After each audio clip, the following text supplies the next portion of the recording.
ముగిసిన తర్వాత తెలంగాణ ఉప ముఖ్యమంత్రి గారు, తెలంగాణ మంత్రులు, ఆంధ్ర రాష్ట్ర మంత్రులు ఒక సమావేశం ఏర్పాటు చేశారు. ఆ సమావేశంలో మీడియా ప్రతినిధులు ఇదే ప్రశ్నలు అడిగితే వాటికి సమాధానం చెప్పుకోకుండా దాటవేశారు. ఇది మరింత అనుమానాలకు తావు చూస్తున్నటువంటి అంశం. అసలు జనరల్గా ఇద్దరు ముఖ్యమంత్రులు మాట్లాడుకున్నారు అంటే ఆ ఇద్దరు ముఖ్యమంత్రులు మీడియా ముందుకు వచ్చి మాట్లాడతారని అందరూ ఎదురు చూశారు. చంద్రబాబు నాయుడు గారు, రేవంత్ రెడ్డి గారు ఉమ్మడి మీటింగ్ జరిగింది కాబట్టి వారిద్దరూ ఉమ్మడిగా మీడియా ముందుకు వచ్చి వివరణ ఇస్తారని అందరూ ఎదురు చూశారు. వాళ్ళు రాలేదు, మంత్రివర్గ సభ్యులు ఇచ్చారు. వారు కూడా ప్రశ్నలకు సమాధానం చెప్పుకోకుండా ఏదో రెండు మాటలు అట్లా మాట్లాడి ముక్తసరిగా మాట్లాడి వెళ్లిపోయినటువంటి సందర్భాలు ఉన్నాయి. ఇది చాలా దురదృష్టకరమైనటువంటి పరిణామంగా వైఎస్ఆర్ కాంగ్రెస్ పార్టీ భావిస్తుంది. రాష్ట్రంలో అనేక మంది కూడా ఇదే విధంగా భావిస్తున్నారనేది మా అభిప్రాయం. ఎందుకనంటే రాష్ట్రం విడిపోయి 10 సంవత్సరాలు పూర్తయింది. ఆంధ్రప్రదేశ్ 2 రాష్ట్రాలుగా విభజన జరిగినప్పుడు ఏపీకి మన రాష్ట్రానికి అనేకమైనటువంటి సమస్యలు అపరిష్కృతంగా మిగిలిపోయాయని, దానివల్ల మనకు తీవ్రమైన నష్టం జరుగుతుందనేటువంటి అభిప్రాయం ఈవెన్ చంద్రబాబు నాయుడు గారు కూడా చాలా సందర్భాల్లో చెప్పారు. రాష్ట్రం విడిపోయినప్పుడు మొదటిగా ముఖ్యమంత్రి అయింది నారా చంద్రబాబు నాయుడు గారు. 5 సంవత్సరాలు ఈ రాష్ట్రాన్ని పరిపాలన చేశారు. 10 సంవత్సరాలు హైదరాబాద్ ఉమ్మడి రాజధానిగా ఉండేటటువంటి వెసులుబాటును ఆ రోజు రాష్ట్ర విభజన జరిగినప్పుడు చట్టంలో పెట్టారు. ఎందుకనంటే రాజధాని లేని రాష్ట్రం కాబట్టి. ఇన్ఫ్రాస్ట్రక్చర్ ఏర్పడిన తర్వాత 10 సంవత్సరాల ఇన్ఫ్రాస్ట్రక్చర్ పూర్తి చేసుకొని అప్పుడు హైదరాబాద్ నుంచి తరలి వెళ్ళిపోతారు అనేటువంటి భావనతో ఆ ప్రొవిజన్ పెట్టారు. ఆ అవకాశాన్ని మనకిచ్చారు విడిపోయినటువంటి రాష్ట్రంగా.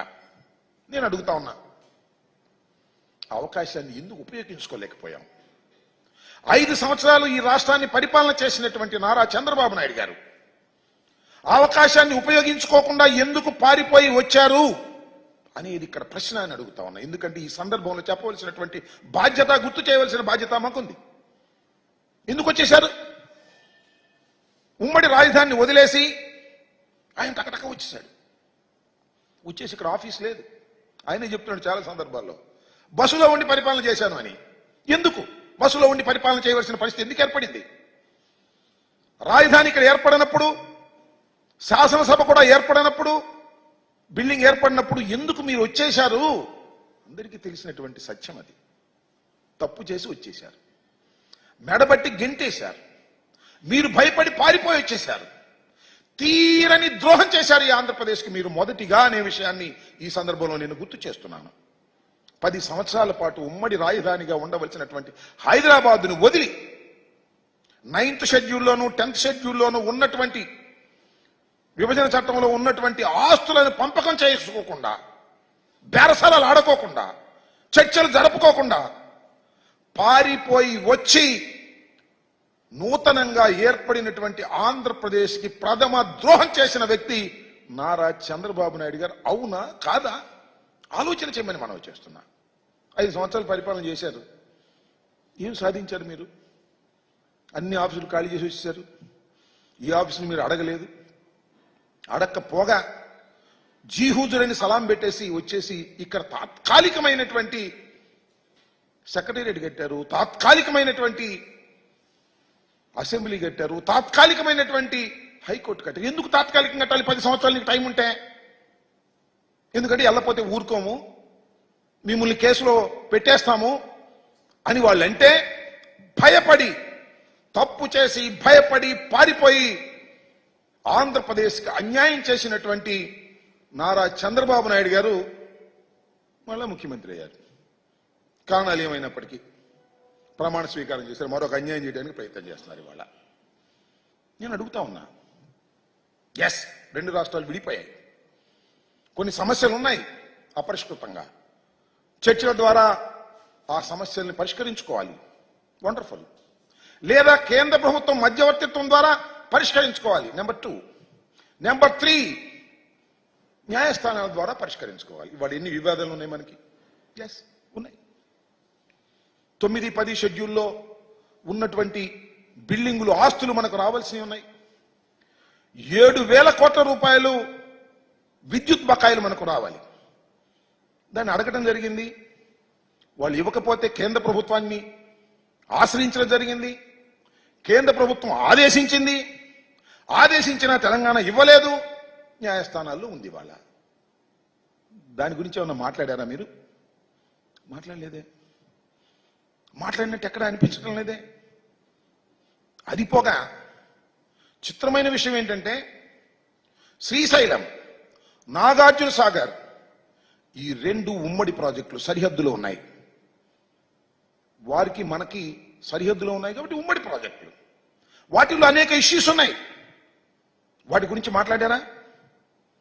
ఇవాళ పోతిరెడ్డిపాడుకు సంబంధించి నేను అడుగుతా ఉన్నా, రాయలసీమకు నీళ్లు వెళ్ళాలంటే 881 ఫీట్స్ లెవెల్లో ఉంటే తప్ప నీళ్లు వెళ్ళవు. అక్కడ దాకా రాణిస్తున్నారా తెలంగాణ వాళ్ళు? విద్యుత్ కోసం వదిలేస్తున్నారు అక్కడ దాకా రాకోకుండా. దీనివల్ల రాయలసీమ నష్టపోతుంది. ఈ సమస్య గురించి మీరు ఏమైనా మాట్లాడారా? మాట్లాడాల. లేదు. నాగార్జున సాగర్, నేను మనవి చేస్తున్నా, నాగార్జున సాగర్లో రైట్ కెనాల్కి నీళ్లు మనం ఇవ్వాలి అంటే తెలంగాణ పర్మిషన్ కావాలి. తాళాలు వాళ్ళ దగ్గర ఉన్నాయి, వాళ్ళ స్వాధీనంలో ఉంది. 50-50గా ఉండవలసింది మన ఏరియాని కూడా వాళ్ళ స్వాధీనంలోకి వెళ్ళింది. ఎందువల్ల వెళ్ళింది? మీ అసమర్థత వల్ల వెళ్ళింది. మళ్ళా జగన్మోహన్ రెడ్డి గారు అధికారంలోకి వచ్చిన తర్వాత మనం మీ అందరికీ తెలుసు, పోలీస్ యాక్షన్ చేసి మనం దాన్ని స్వాధీనం చేసుకున్నాం. తర్వాత కేంద్ర హోంశాఖ ఇంటర్ఫీర్ అయ్యి మేము దాన్ని పరిష్కరిస్తాం, మీరు తొందరపడమాకండి, మాకు హ్యాండ్ ఓవర్ చేయమంటే రాష్ట్ర ప్రభుత్వం కేంద్ర పోలీసులకు హ్యాండ్ ఓవర్ చేసినటువంటి సందర్భాన్ని మనం చేస్తున్నాం. దాని గురించి ఏమైనా మాట్లాడారా మీరు? మాట్లాడే ప్రయత్నం చేశారా? మాట్లాడాల. నాగార్జున సాగర్ విషయంలో కానీ, శ్రీశైలం విషయంలో కానీ మనకు ఆల్రెడీ వివాదాలు ఉండి ఇబ్బంది పడుతున్నటువంటి సమస్యల గురించి పొన్నెత్తు కూడా మాట్లాడుకోకుండా ఎందుకు ఈ సమావేశాన్ని ఏర్పాటు చేశారు మాకు అర్థం కాల. చాలా దురదృష్టకరమైనటువంటి పరిణామం. అరే, బయట వింటుంటే ఆశ్చర్యం వేస్తుంది.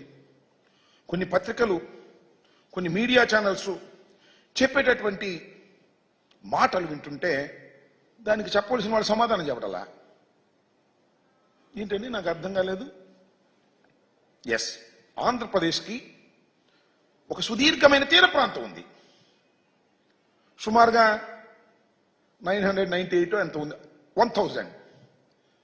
మొన్న చర్చల సందర్భంగా చంద్రబాబు నాయుడు గారు లెటర్ రాస్తే మీరు రండి అని అంటే వాళ్ళు అడిగారంట, మాకు దీనిలో వాటా కావాలని. తెలంగాణ ప్రభుత్వం అడిగిందని పత్రికల్లో వస్తుంది, మీడియాలో వస్తుంది. ఒక పత్రిక అయితే నమ్మశక్యం కాకపోవచ్చు, అన్ని పత్రికల్లోనూ, టోటల్గా అన్ని మీడియాలోనూ మాకు వాటా కావాలి అని తెలంగాణ ప్రభుత్వం అడిగింది. ఒకటి. రెండవది, తిరుమల తిరుపతి దేవస్థానం బోర్డులో వాటా కావాలి అడిగింది. బోర్డులో మెంబర్లు వేయడానికి. సరే,